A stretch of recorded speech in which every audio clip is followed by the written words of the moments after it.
Bonsoir, ici Angélie Narration et je vais vous conter une histoire pour vous endormir. Le puits enchanté, un conte des contes de Grimm.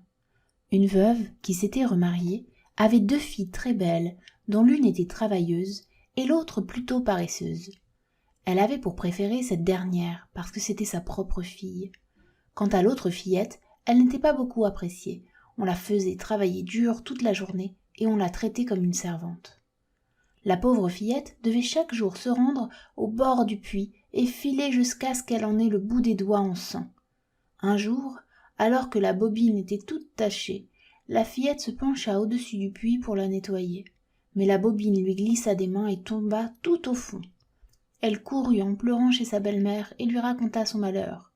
Mais la marâtre impitoyable la réprimanda violemment et lui dit « Tu as laissé tomber la bobine au fond du puits, alors tu devras aller la reprendre. » La fillette, bouleversée, retourna au puits sans savoir comment elle allait s'y prendre. Son cœur en détresse lui demanda de sauter. Ce qu'elle fit, en atteignant le fond du puits, elle perdit connaissance. Lorsqu'elle reprit ses esprits, un soleil radieux brillait au-dessus d'elle, et un champ merveilleux rempli de milliers de fleurs l'entourait. La fillette se mit à marcher et arriva près d'un four dans lequel beaucoup de pain cuisait. Les pains lui crièrent « Hé, sors-nous du four, nous allons brûler, nous cuisons depuis bien trop longtemps déjà !» La fillette s'approcha du four et en sortit toutes les miches les unes après les autres. Elle poursuivit sa route et arriva près d'un pommier qui ployait sous le poids de ses fruits. L'arbre lui cria « Hé, secoue-moi, mes pommes vont se gâter, elles sont mûres depuis bien trop longtemps déjà !» La fillette secoua le pommier et les pommes tombèrent sur le sol comme une pluie. Lorsqu'elle les eut rassemblées en un tas, elle reprit son chemin. Finalement, elle parvint à une petite maison et y aperçut une vieille femme. Quand elle vit que la vieille avait de très longues dents, elle s'effraya et voulut s'enfuir à toutes jambes. Mais la vieille femme lui dit « N'aie pas peur, cher enfant, reste avec moi. Si tu tiens ma maison en ordre, alors tu ne manqueras de rien. Tu dois seulement t'assurer de bien faire mon lit et de secouer assidûment mon oreiller à la fenêtre, de sorte que les plumes s'en échappent et qu'ainsi il puisse neiger sur la terre. Car c'est moi qui fais la neige, je suis la dame neige. » Elle la persuada si bien que la fillette se calma, consentit et se rendit à son service. Jour après jour, la fille secoua fidèlement l'oreiller pour que des flocons de neige s'en échappent, et elle fit tout ce qu'il fallait pour satisfaire la vieille dame. La vie était douce auprès d'elle, jamais de reprimande, et de chaque jour de bons repas. Alors qu'elle servait la dame neige, depuis un bon moment déjà, la fillette en vint à se sentir triste. Au début, elle ne sut pas exactement ce qui pouvait la rendre ainsi, mais elle finit par comprendre qu'elle avait le mal du pays, bien qu'ici elle fût traitée 1000 fois mieux qu'à la maison. Son chez-soi lui manquait. Un jour, elle alla voir la vieille dame et lui dit « J'ai le mal du pays, et même si tout va très bien ici, je ne peux pas rester plus longtemps. Je dois retourner parmi les miens. » La dame neige répondit « Je suis heureuse que tu veuilles retourner chez toi, et comme tu m'as servi si fidèlement, je vais te raccompagner. » Elle prit la fillette par la main et la conduisit devant un grand portail. Au moment même où la fillette franchissait le seuil, une pluie d'or s'abattit sur elle.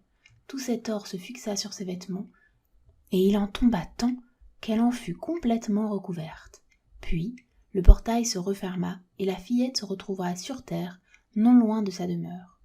Quand elle entra dans la cour, le coq qui se tenait sur le rebord du puits se mit à crier « Cocorico, notre précieuse jeune fille est de retour !» La fillette entra dans la maison, et parce qu'elle était toute recouverte d'or, fut bien accueillie par sa mère et sa sœur. Elle leur raconta alors tout ce qu'elle avait vécu. Lorsque la mère entendit comme elle avait reçu tant de richesses, elle voulut que sa première fille, celle qui était paresseuse, aille se procurer le même bonheur. Celle-ci dut s'asseoir auprès du puits et se mettre à filer. Trop paresseuse, elle ne fila pas, pour qu'il y ait du sang sur la bobine. Elle se mit plutôt les mains dans les églantiers et se piqua les doigts. Elle lança ensuite la bobine au fond du puits et s'y jeta elle-même. Elle se réveilla, elle aussi, au milieu du magnifique champ fleuri. Elle emprunta le même chemin que sa sœur. Et lorsqu'elle arriva près du four, les pains lui crièrent « Hé, sors-nous du four, nous allons brûler, nous cuisons depuis bien trop longtemps déjà. » Mais la paresseuse leur répondit Je n'ai pas envie de me salir. » Et elle baissa son chemin.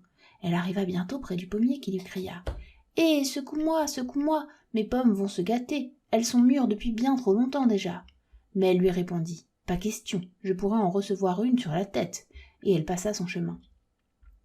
Lorsqu'elle parvint à la maison de Dame Neige, elle ne s'effraya pas, sachant déjà que la vieille dame avait de très longues dents, et elle se fit aussitôt engager. Le premier jour, elle accomplit toutes les tâches qui lui étaient assignées, car elle pensait à sa récompense. Mais le deuxième jour, elle recommença à être un peu paresseuse, et un peu plus le troisième. Finalement, elle ne voulut même plus se lever le matin et ne secoua plus l'oreiller comme elle avait convenu de le faire. Dame Neige en eut bientôt assez, et décida de la congédier. La paresseuse s'en réjouit, songeant à la pluie d'or qui l'attendait. Mais lorsqu'elle traversa le seuil du grand portail, ce ne fut point de l'or qu'elle reçut, mais plutôt un plein chaudron de poix gluantes et collantes. « Voilà ta récompense pour ta paresse et tes mauvais services, » lui dit la vieille dame en claquant la porte. La paresseuse se retrouva chez elle, toute couverte de cette poix, et quand le coq l'aperçut, il se mit à crier « Cocorico, notre poisseuse jeune fille est de retour !» La fillette eut beau se laver encore, la poix resta collée sur elle jusqu'à la fin de ses jours. C'est la fin de l'histoire. Si mon histoire vous a plu, n'hésitez pas à vous abonner pour suivre les prochaines publications.